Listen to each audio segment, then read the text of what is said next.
శ్రీకృష్ణుడి కోరిక మీద మయాసుడు అద్భుతమైన మయసభను నిర్మించి పాండవులకు సమర్పిస్తాడు.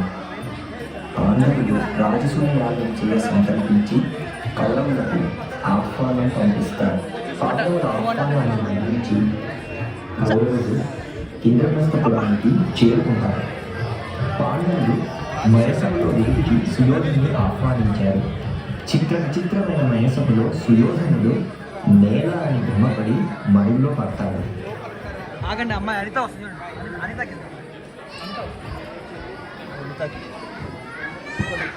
ఒక్క నిమిషం, ఏ కృష్ణుడు వచ్చేస్తున్నాడు. ఇంకా తీసుకొని కెమెరా తీసుకొని అక్కడ ఆగి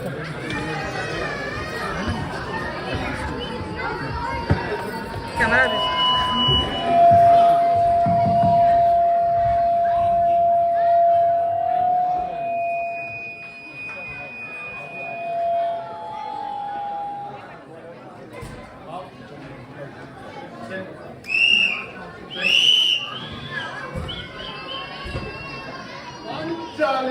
మానవాభిమానకుడనై మానాభిమాన వర్జితుడనై మర్యాదాతిక్రమంగా మన్నుటయ్యా.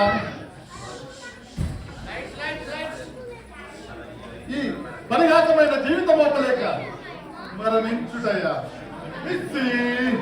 ఒక ఆడదానిపై పగ సాధింపలేక అస్పరిత్యాగం గావించాడన్న అపఖ్యాతి వేరొకటిగా.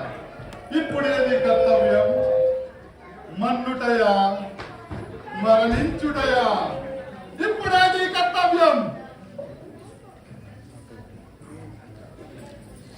పాంచాలి పరాభవం, ఐసభ విధ్వంసం, పాండవ వినాశనం.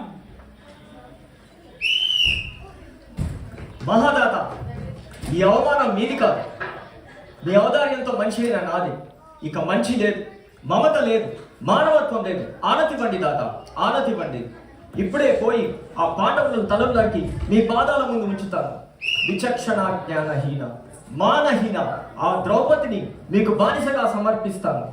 మీ యశోరక్షణకై అంకితమైన నా ప్రతాపాన్ని జటలలో ఆ ఇంద్రప్రస్థపురాన్ని భస్మీపటలం చేస్తాను. దాని వలన మన కొరకు ప్రయోజనమేమి?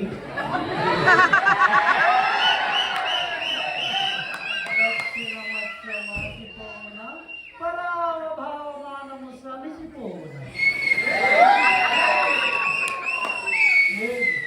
నీ ఊహ సరికాదు.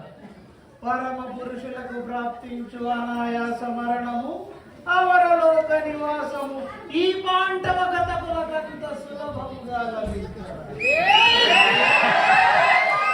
చేసిన దోషము ప్రతి నిమిషము తలచి తమ దుష్కృత్యములకు తామే వగచి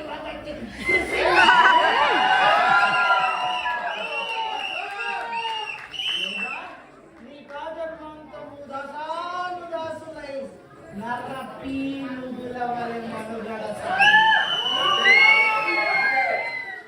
ఏడుకువారు ధర్మరాజే కాని ఎదిగే పవిత్తు జూదరి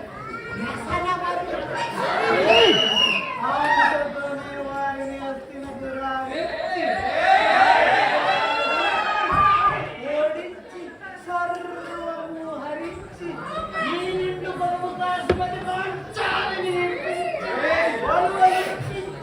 నిగంగమానవతిగా నిలిచి నీవు నీ జగతోలకు యశోరక్షకుడైన ఈ రాజేయుడు తత్వం గల స్వజన బంధు మిత్ర సామంత ప్రజా సముదాయం ಎಲ್ಲರೂ గేలి చేసి కుళ్ళున నవ్వ అది చూసి పాండవుల పంచ ప్రాణాలు జిల్ల